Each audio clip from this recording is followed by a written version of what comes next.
Hi, everybody. Welcome to the digital edition of Overdrive. I am Soini Dutt. Sorry for our short delay today. We've been facing some technical issues. Firstly, I'd like you to know that the December issue of the Overdrive magazine is available on newsstands now. You can also get yourself a digital copy of the magazine on Amazon or Magster. So do go ahead and order your copy now. You don't want to miss all the exciting stories that we have for you, details on all the latest SUVs that are coming our way in 2021. So keep track of all the information on Twitter, Instagram, and Facebook about that magazine as well. Let's start off with the first story from this week. Traditionally, Volvo cars have been known for their luxury quotient and providing the latest safety tech. But this new S60 sedan is just as involving to drive. And did we already mention that it's stunning to look at? Take a look.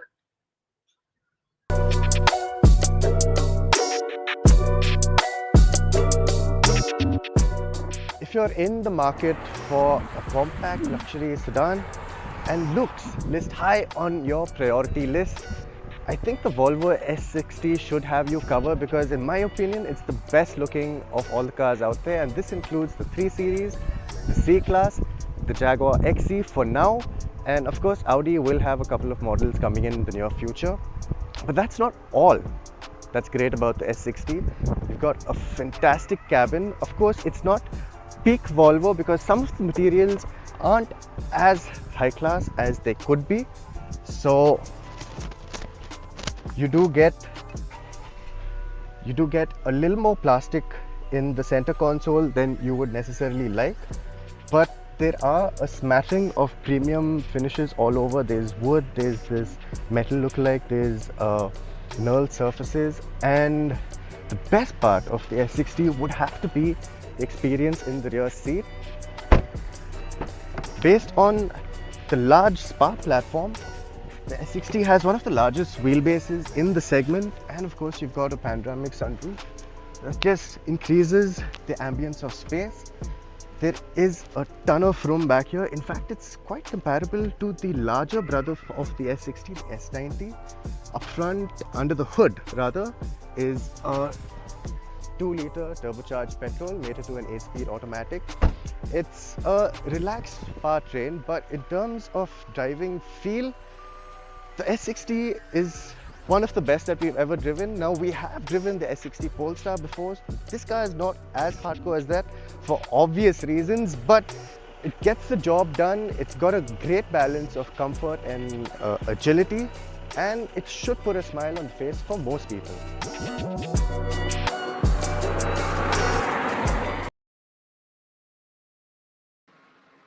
Well, that was a short and quick look at the S60. In fact, the longer review is out on YouTube as well.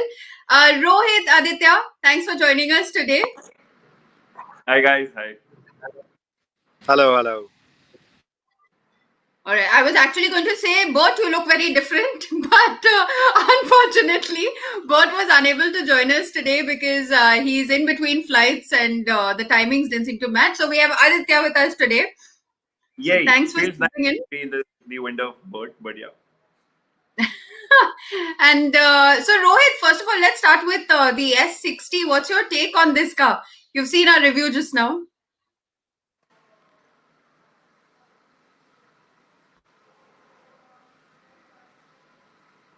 Sorry, so there is a bit of an audio lag. I am in a very bad network right now, but yes, the S60, I just saw Simran's review as well, and I also have driven the car in the US in its left-hand drive format, and it had completely blown us over. It's done that again, even in its right-hand drive India spec version. I think it looks brilliant. The way the design flows, that was one apprehension that a lot of people had. The design worked very well on the S90, but people were apprehensive about how it would look on a smaller package because without the grandeur, without the size, it could not have looked better. It would not have looked better. That is what a lot of people thought. But I think it looks stunning. And I yet again repeat, the photos, the imagery, the videos just don't do justice to it. I again saw the car being tested. I think it was for the homologation purpose or whatever. And I saw it in a different color this time around. And I think it just looks stunning. So as and when it comes out, do go to the Volvo dealership just to get a look at it. It looks stunning. It drives very well as well. It's got some stunning features in it as well. So overall, I'm very happy with what they've spec'd for India. I'm very happy with what they've brought down to the Indian market. All of it really looks very promising. Now, should the competition be worried? Well, the competition is stronger than ever. The C class, even at the end of its life cycle right now, is still doing very well. The 3 Series won the the Premium Car of the Year award at the hands of the ICOTY jury, and that speaks volumes for what the new 3 Series is all about. It had left me absolutely impressed. But let me tell you, the S60 is another driver's car. It's not only about good looks, it's not only about luxury and features, it's also a very good driver's car. So definitely do schedule a test drive, take a test drive, and you will know what I'm talking about. It's actually that good to drive. So I think the S60 has a lot going for it. I don't think the competition is going to be upset. I don't think the competition needs to be worried because Volvo's numbers are still not going to be as high. But I think this is going to be a very defining product for Volvo India as well because, like I said, it looks good, it drives well, and it comes with some really good features. In fact, Rohit, Satish has already asked us the S60 or the A4. Well, Satish, I'll not completely discount the A4 either. The A4, yes, it's not as stunning to look at because that design, well, it's just being carried over long. But if you've been following Overdrive regularly, earlier this week, we dropped the news saying that the new A4 will be the first launch for Audi India in 2021.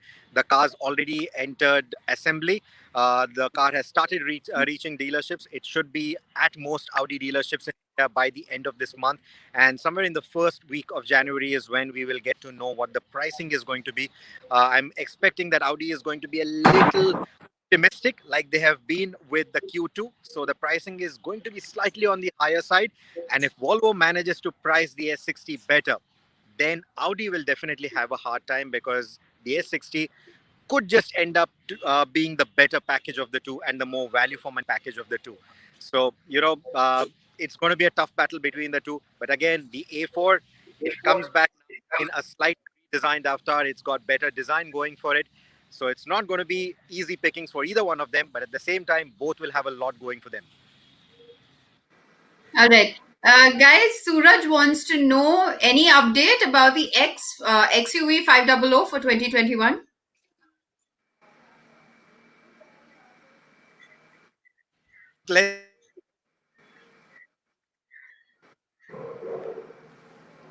Have we lost both of you? I think I can take that question. I don't know if Rohit can answer that, but yes, there is a new XUV 500 in the works, and Mahindra is very actively testing it. In fact, I'm sure you've read Overdrive and you've seen the different spy pictures that have surfaced, which shows the new design, the new infotainment, and it will be a very impressive, very promising product, is what I can say, because I have myself seen the test mules. So they look promising, and yeah, I think if you're waiting for the XV fund, I think it should be worth the wait. Oh, we have got Simran also. We have Simran with us as well. Hi, Simran. Hi, guys. Thanks for joining in. It's becoming a completely Overdrive team show today. Rohit, I think Rohit. Okay, we've lost Rohit once again. Yeah, he's there. We can never lose Rohit Paradkar. Rohit, can you hear us? I'm sorry, the network is just terrible. I just can't hear you guys clearly. But that is what I was saying. Yeah. I think Aditya would be the best person to talk about the XUV because I'm sure he has been spotting the test mule every now and then in his hometown. And every week there are readers sending us new shots, new videos of the XUV 500. There is a lot of Rohit, about the product. Rohit, let me tell you, whenever I try to take a picture, they're very gentle with me. They behave themselves properly.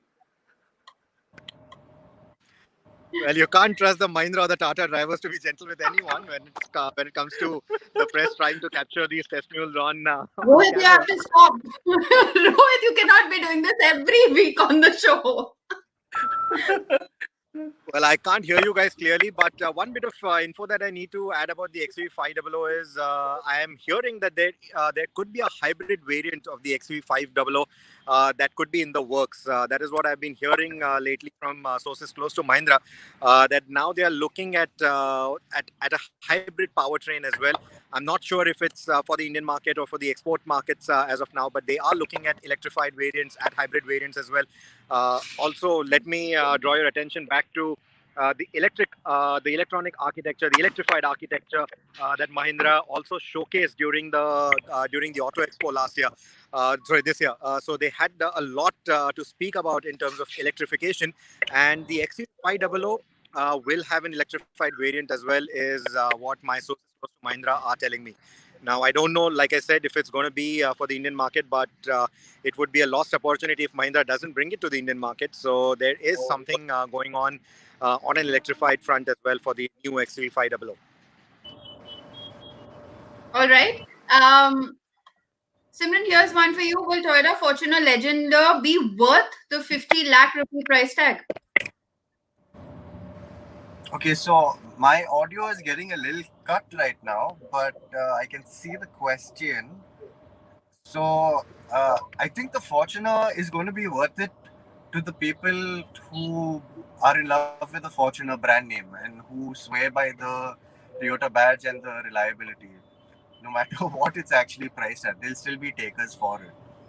But the Legender definitely looks modern enough, and it seems to pack the right features and ingredients. So I think you'll find takers. 50 lakhs seems quite steep, and it's probably going to be priced below that. All right. I think we have lost Rohit once again. Aditya, even though you said we can never lose Rohit Paratkar, his network connection is saying otherwise. All right, so we'll take another question. Basit Rahman wants to know why diesel automatic isn't available in the Ford EcoSport and Creta. So with the EcoSport, it's just a question of what engines they had available, and obviously the gearbox packaging for those engines available. And I think for the Creta, it was just a question of pricing.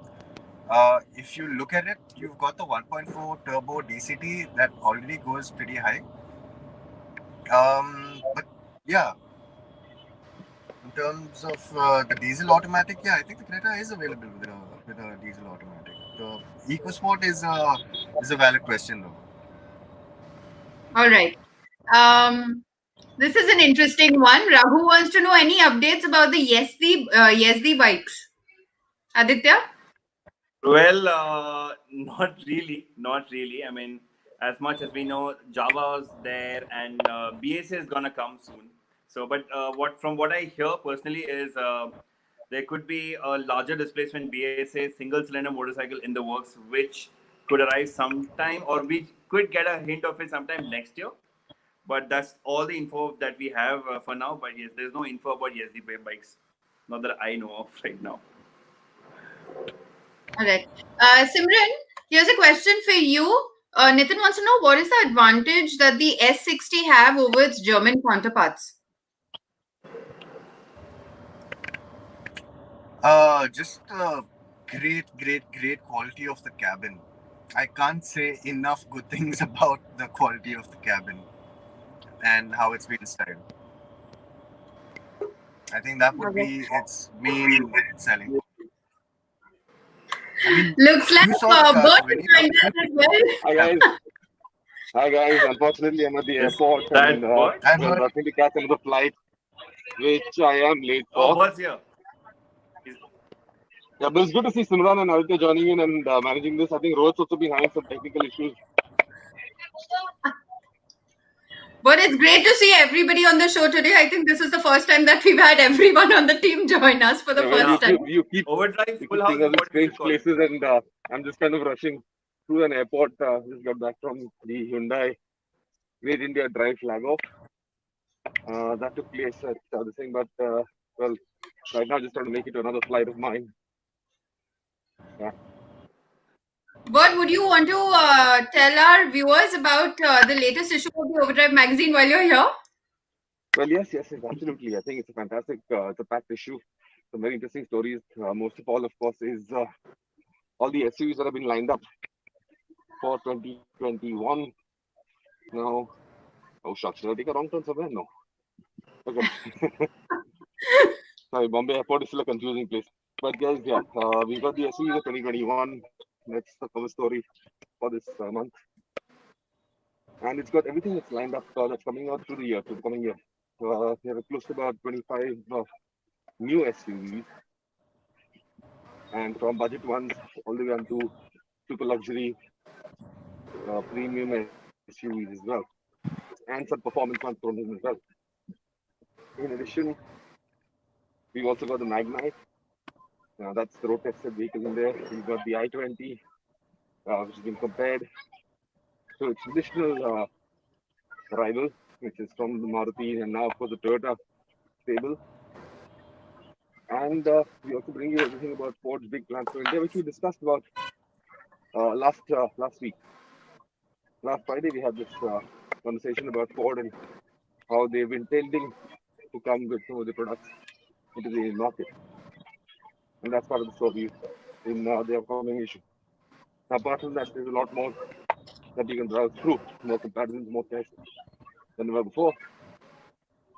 And as usual, I think come to my gate, and there is still a bit of chaos over here. So I'm not late.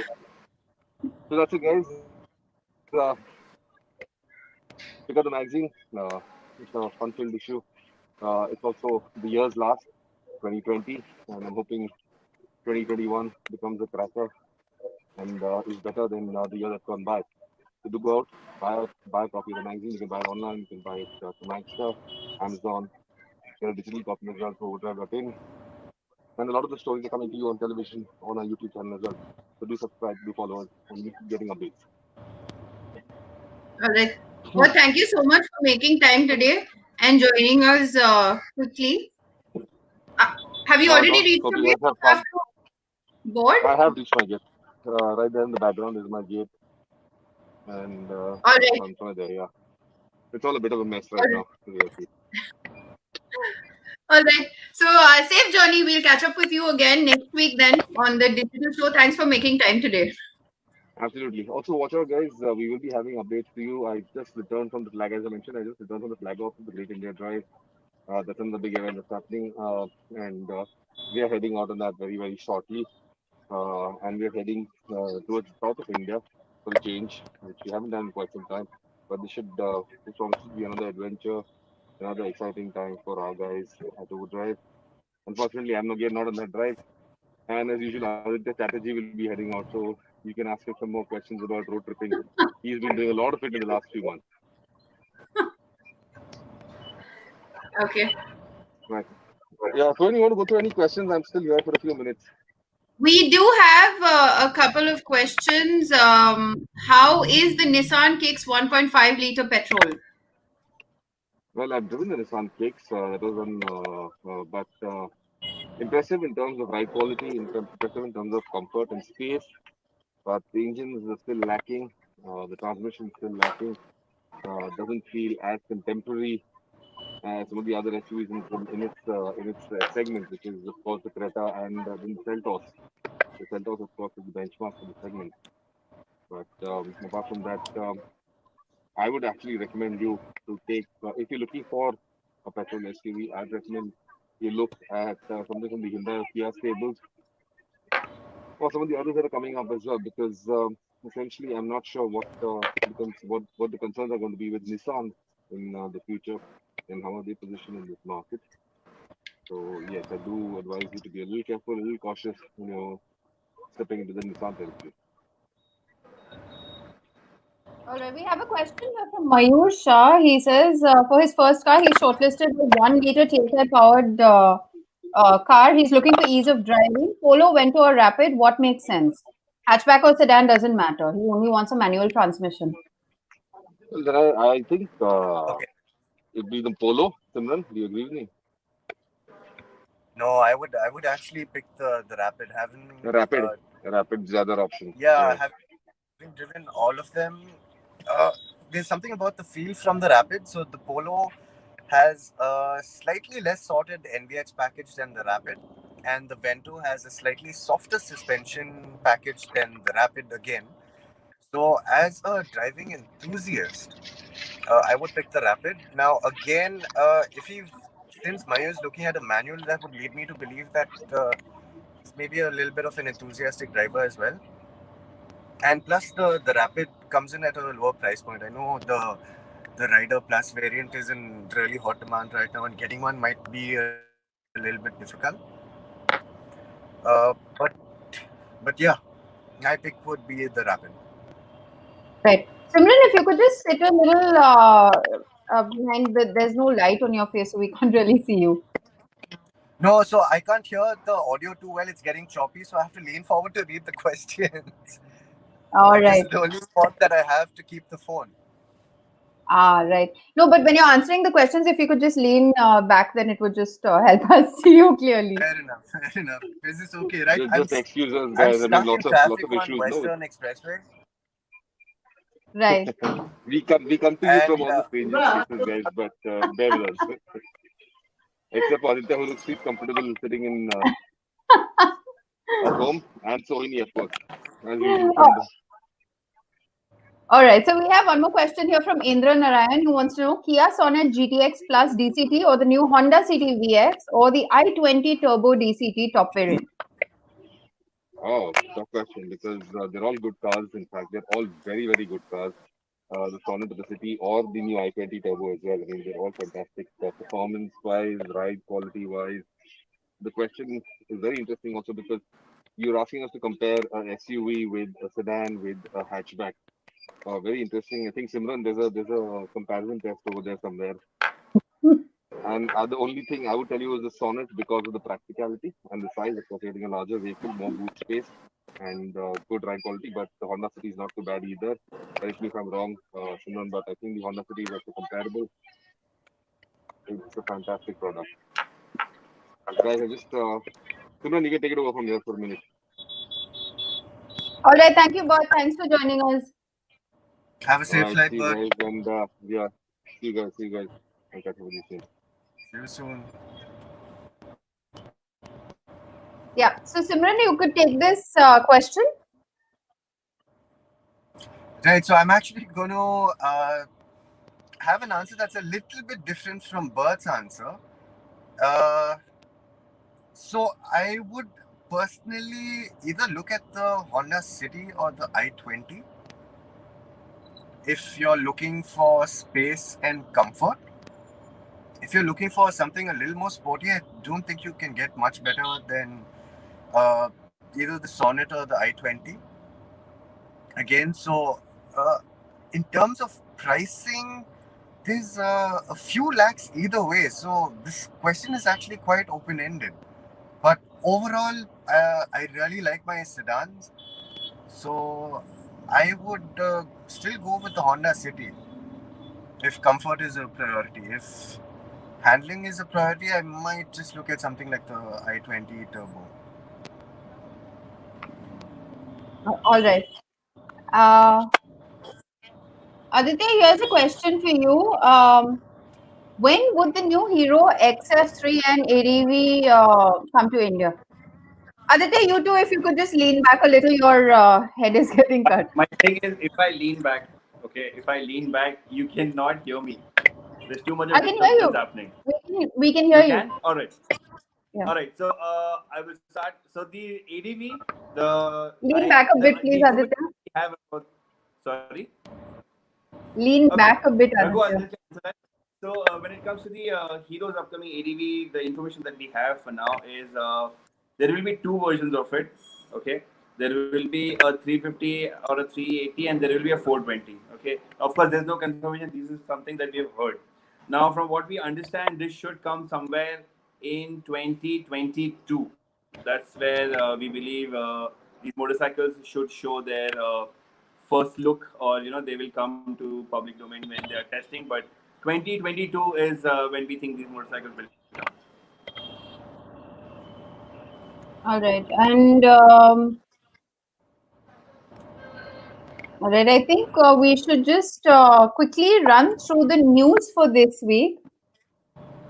Or actually, one sec. We'll just take one more question.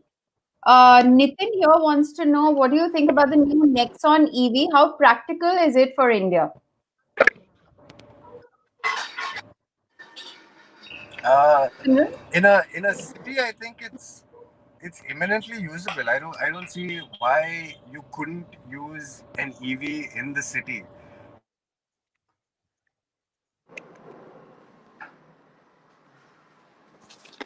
Do you have parking and do you have access to a charging point in your parking spot for overnight? Are you still going to work? Do you have access to a charging point at work?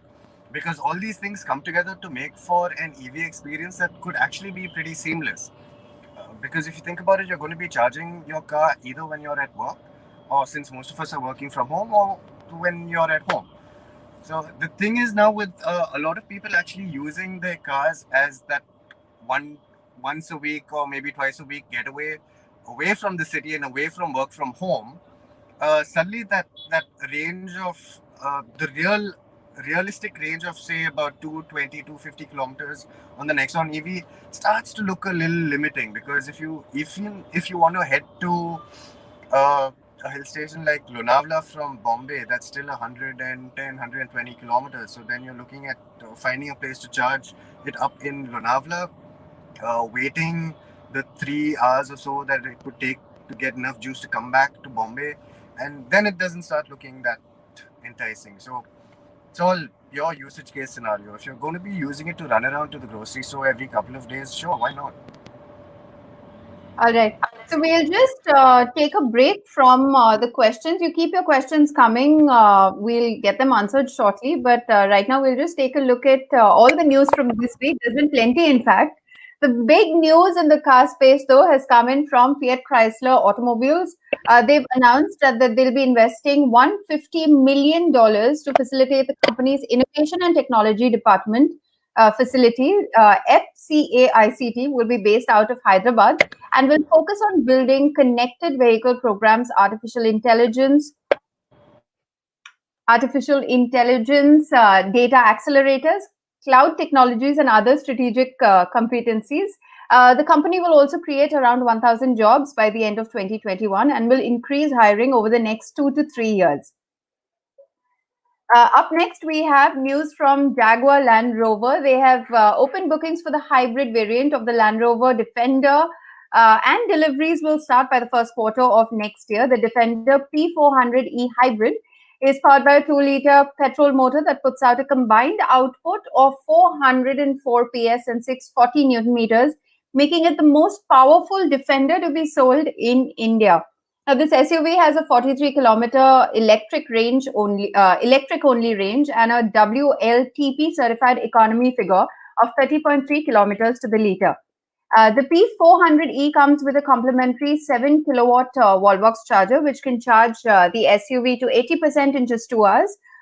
You can also charge it via a standard socket, which would take up to 7 hours. Up next, Audi has kept us waiting for a very long time for the updated A4. It was first showcased in May last year. And finally, earlier this week, Audi India has rolled out the sedan from the group's plant in Aurangabad. It will be the first launch from the German brand in India next year. And the update will be you will get slight design modifications to make the new model appear a bit more premium and sophisticated than before. The sedan will get Audi's latest MMI infotainment system with connected features and a 12.3-inch fully digital virtual cockpit. We're expecting the new A4 to start at 45 lakh rupees when it launches in the country next month. And the exciting news, of course, actually this has not really been confirmed, but Maruti Suzuki could be re-evaluating at bringing back diesel powertrains for some vehicles, for some of its vehicles in India. While the company hasn't announced or confirmed an intention to do so, we believe that if Maruti chooses to bring it, we could see a 1.5-liter capacity or a higher capacity engine. Just to refresh your memory, the Brezza, Ertiga, S-Cross, Ciaz were the cars that housed the diesel engines up until earlier this year, when Maruti Suzuki decided the associated higher costs for making the diesel engines BS6 compliant wasn't feasible at that time. Aditya, I will toss it over to you for the motorcycle news. If you could just take us through the motorcycle news.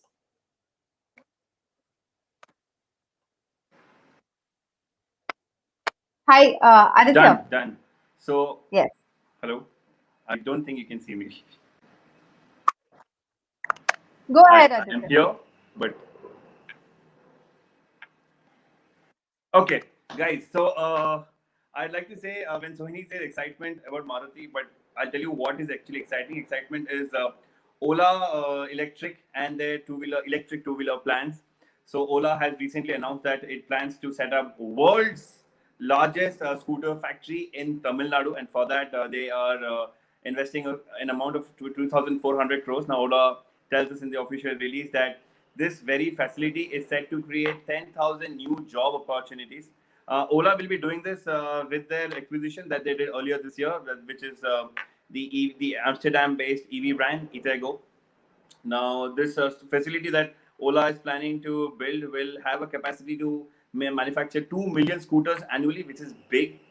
So, guess I think, and also to add to that, Ola will introduce these scooters in New Zealand as well to make sure that they also have a bigger presence across the world. So that's the news about Ola. Now, moving on, there is good news if you were expecting new Harley Davidson models. Harley Davidson will be doing a virtual event on January 19th. That's where it will talk more about its upcoming products. So we are kind of excited in India because Harley Davidson will talk about the Pan America 1250 Sport Tourer. Now, Harley Davidson has also told us that again, at a later date, Harley Davidson will give more details about the Pan America, and the Pan America is coming to India. Is what we believe, is what we have heard from Harley Davidson. Now, in case you are not aware of the Pan America, this is Harley Davidson's first ever tourer that will take on the likes of motorcycles like the 1200, the 1250 GS, the upcoming Tiger 1200, and also the Multistrada 1260. So it's quite a promising motorcycle. In addition to Pan America, there will be other series of motorcycles that Harley Davidson will be talking about at the virtual event. And now we move to the third news, which is important because Aprilia has started accepting bookings for the SXR. That's its flagship scooter. Now, I'm sure you know it. In case you don't, we've already ridden the scooter.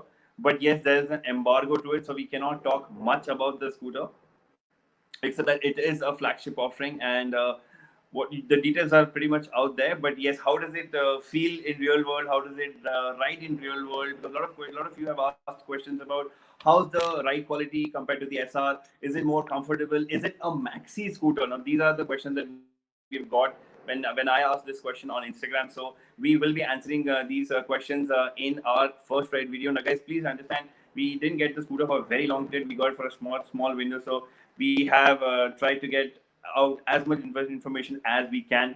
So yeah, please mark your date. It's the review comes out on Monday at 10 a.m. And while I'm ending this, let me also, okay, those are the visuals of the SXR 160. Now, while we are at it, let me also tell you the KTM 250 Adventure review also comes out tomorrow. So make sure you are hooked to Overdrive's website and also CNBC show where the video goes live. The video will be premiered. So yeah, that's pretty much from the exciting world of motorcycles that I have, and scooters and electrics. Thanks, Aditya. In fact, while you were just talking about the TV show, let's just have the teaser for the show. It's at 1 p.m. tomorrow. The embargo on the KTM 250 lifts then. So that's the first story that you're actually going to see on the show. We can't show you the visuals because it's embargoed, but you also have the Volvo S60.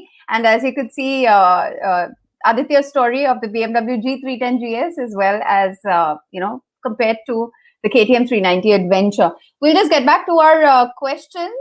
Simran, I am very fascinated with this question. Raghu says, why cars don't have any classics like motorcycles have modern classics? Simran's right into our frame. That's an interesting question, I must say.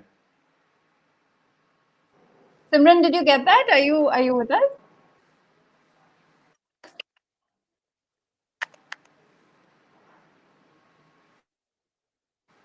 Simran, can you hear us? Yeah, can you guys hear me Yes. now? Yes. All right. So with cars, there are neo retro designs, which are a modern take, a very modern take on retro designs. So it's more like future retro. It's like a throwback. I wouldn't go as far as to call them steampunkish designs because, steampunk as a genre kind of tries to celebrate what the older designs look like, but in a more rustic way. But these are way more futuristic, the same way that maybe the Husqvarnas are neo retro designs. There are a couple of new retro designs that are actually popping up in EVs, where you're trying to take a brand new technology, which could be a little frightening to a lot of people, and package them in familiar shapes and designs. The Honda E, which is a little EV runabout that's on sale in the UK and other parts of the world, is a very good example of it. The thing is, I think with cars, the taste for retro isn't very universal. The taste seems to be towards aggressive, edgy, modern designs, which is why you see everyone going in that direction. There are some very high-end car manufacturers who are playing the with the retro design theme, but they're more as retro mods. So it's a classic design where it's not being messed about too much with, but there's all modern architecture underneath it. So I don't really, uh, I can't really think of any mainstream car manufacturer that's doing retro classics, and I just think it's just because of taste. I mean, why? How else could you explain BMW's new grills? It's just taste for the outlandish, I guess. All right. Looks like Bert has 10 more minutes to spare, so he's joining us before he takes off. Bert, welcome back. What? Good. Finally, you have some questions for. Yes, Bert, can you hear us? Yeah, we can hear. I can hear you. All right. Can you hear me? Yes. Yes. So we have a question from Yash. Why did the Korean brands like Kia and Hyundai not launching their full-size sedans in India in spite of having great sales for their product?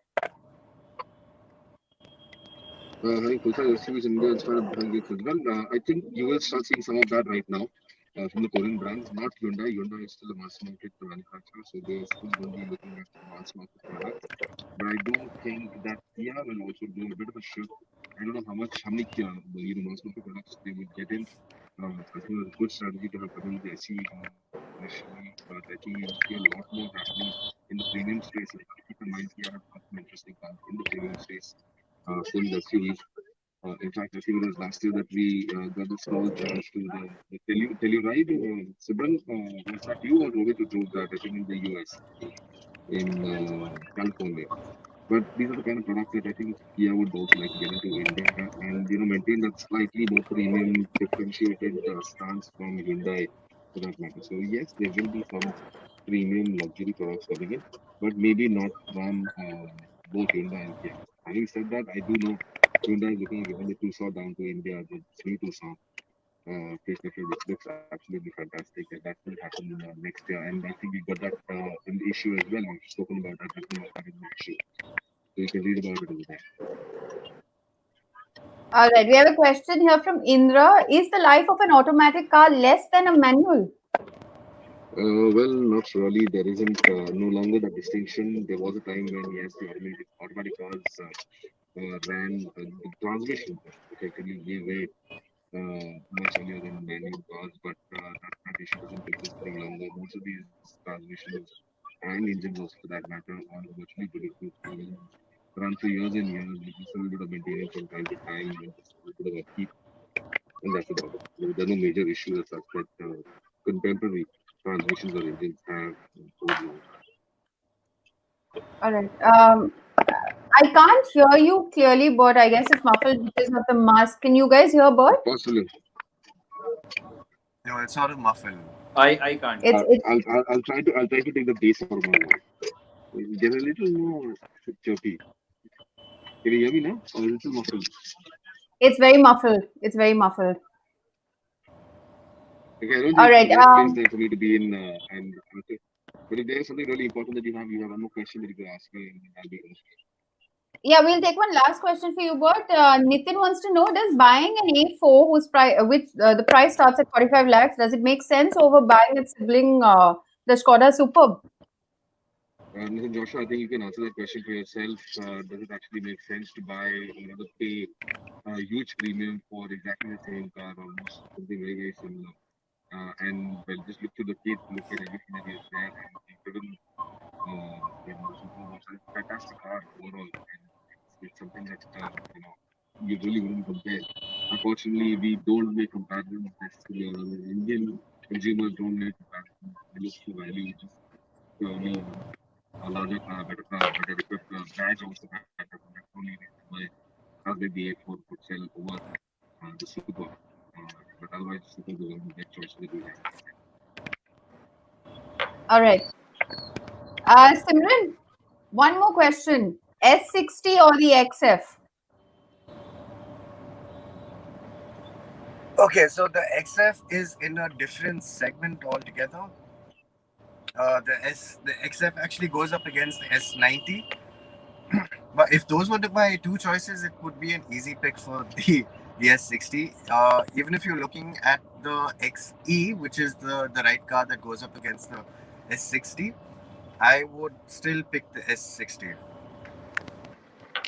Kiran, wouldn't the S60 actually go up against the XF itself because that's the 5 Series E-Class segment? Or I saw the car today. It looks fairly large. It definitely looks much larger. But would it position itself against the 3 Series or would it position itself against the 5 Series?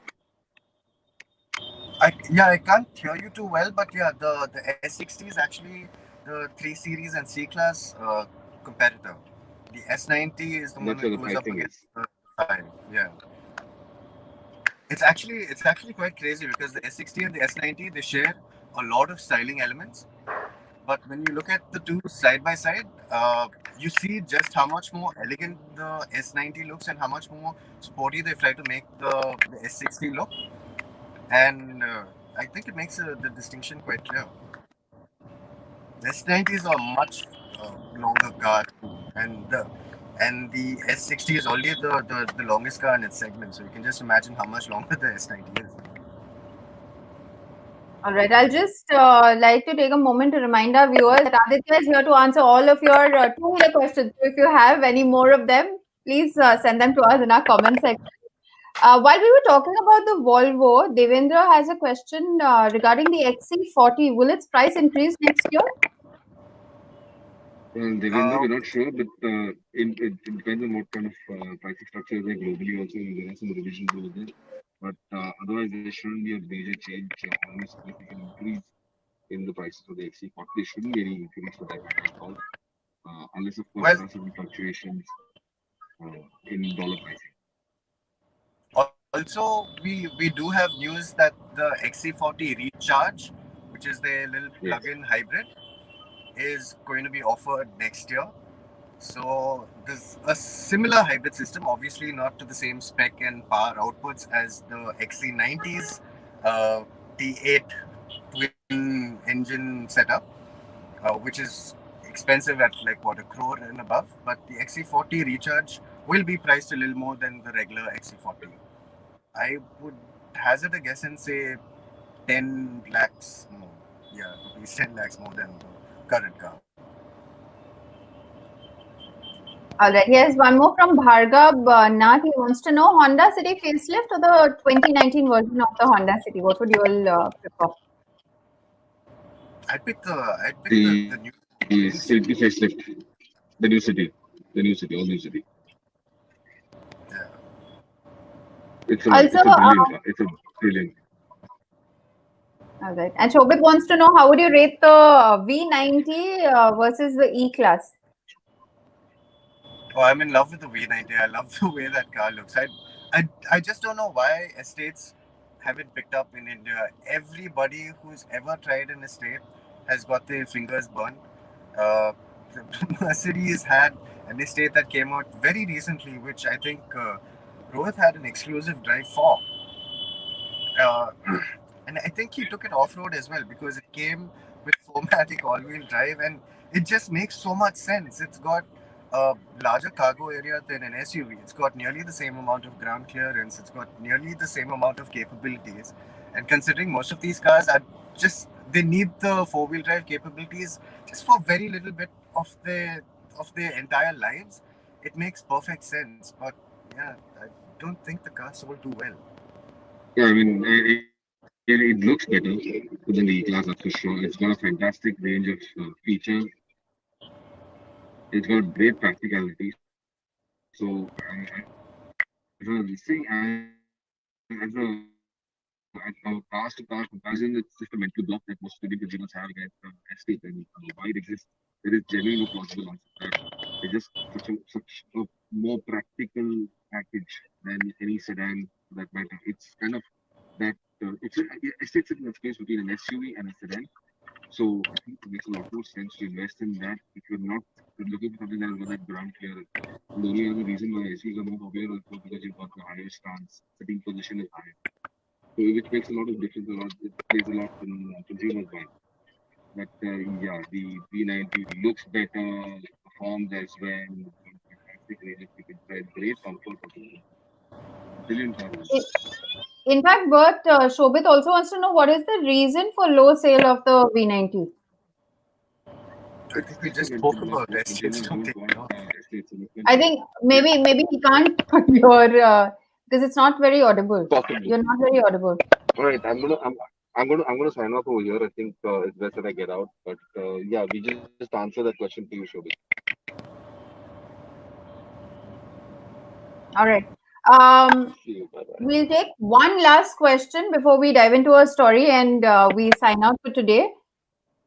Srinivas wants to know whether we have any update on the Brio facelift and when will it launch in India and the Amaze facelift as well. So I think No, we from don't what have we any know, firm details. But yeah, goes.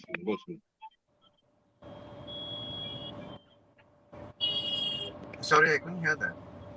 Go ahead, Simran. No, go ahead, Oh, Simran. okay, Go ahead. okay. So from what we know, the Brio facelift doesn't seem like it's going to be coming. We had promises of a new Brio. We've seen the Brio in Thailand, but that's not going to come. I think Honda is looking at the slightly more premium end of the market, starting with the Jazz. So the Jazz will be their starting model, or rather, the Amaze will be their starting model. The Amaze facelift, I could probably hazard a guess and say it's probably a year away, considering when the Amaze came out. This should be a mid-cycle facelift coming sometime towards the end of next year. But as for the Brio, I know it was a lovely little city car. Uh, Looked amazing, drove amazing. Even the CVT gearbox in it was pretty good for city driving, but doesn't look like it's going to make it back to India. That's very upsetting because I used to own a Brio as well, a manual version of it, and it was one of the best cars that I owned. It was a lot of fun to drive. So, I have friends who have done some very nasty things to Brios. Uh, they've modified them to make them into very fun little cars, and it's tempting. It's it a is. tempting second-hand buy. All right. Thank you so much for joining us today, Simran. I know it's been a busy day for you, but at least you've made time for us. Everybody who's Aditya, Rohit, and Bert, everybody has been joining us from various places. It's been a difficult show for you guys, but thanks so much for joining us today. Thanks So, for right. Thanks. So before we sign out, we have, I'll just remind you once again to tune in tomorrow at 1 p.m. on CNBC TV 18. But I'll leave you with another story. India's very talented single-seat car racing driver, Jehan Daruvala, won his maiden Formula 2 race at the season finale of the Bahrain GP 2 weeks ago, outperforming the newly crowned FIA F2 champion, Mick Schumacher, and even runner-up Callum Ilott. Now, motorsport journalist Vaishali Dinakaran caught up with Jehan after his post-season testing. Listen in. Jehan, you've ended your season on a high note with victory at the sprint race in Bahrain. That must have been a really nice way to round off the season. And I know you've been forced to talk about this win rather a lot, but do you think you could just describe to our viewers what it felt like to be standing on the top step of the podium in Formula 2? Yeah, obviously, and obviously the season has been quite hard, and things have just been getting better and better on an upward curve. And to have a podium and then round the season off with a victory does mean a lot to me. And standing on the podium with the national anthem playing, really it was a proud moment for me and everyone supporting me as well. You've already said the first half of the season wasn't really all that easy on you. You had issues with your starts, and then I believe you had a few issues with the engine as well. Did working out the kinks take time, or was it just a matter of getting used to things? Yeah, my qualifying was actually pretty good even from the start of the season. Like you said, my starts were quite a big struggle for a long time for me. So that was quite disappointing from my side. But yeah, we did have quite a lot of engine trouble in the first half of the season. I was down on power compared to my teammate, and it became quite apparent in Spa and in Monza, where straights are the longest. I was almost half a second down on him in terms of power over a lap. So it was quite a big deficit at that time. Monza seemed to be a turning point for you because we believe you got a new engine and you were consistently in the points after that. So do you think you could talk us through what it was like, at Monza, Mugello, and Sochi? Because we imagine that it was helpful to build your confidence as well after that. Yeah, exactly. In the sprint race in Monza, I got a new engine already for then. And yeah, ever since Monza, Mugello, Sochi, Bahrain, all of them races have just been getting better and better. So I qualified at the front, was fighting in the top 5 for most of those races. And, then to go to Bahrain and finish on the podium and win the race in the last race was a good end to the season. Okay, and let's talk a little bit about that hard-fought and well-deserved third place in the feature race in Bahrain.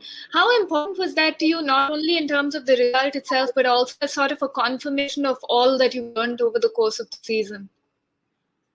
Yeah, obviously, I think I learned a lot throughout the season, and I've not been also too much on the aggressive side, so I've also been working on that throughout the season, and to do what I did in the feature race in Bahrain was defensive like driving for me, which worked out really well. And then again, the sprint race was attacking and aggressive driving. So I think over the season, I've also become more aggressive in terms of both attacking and defending. You've just completed pre-season testing for Carlin in Bahrain, and you've done rather well. Are you happy with your performance over the 3 days?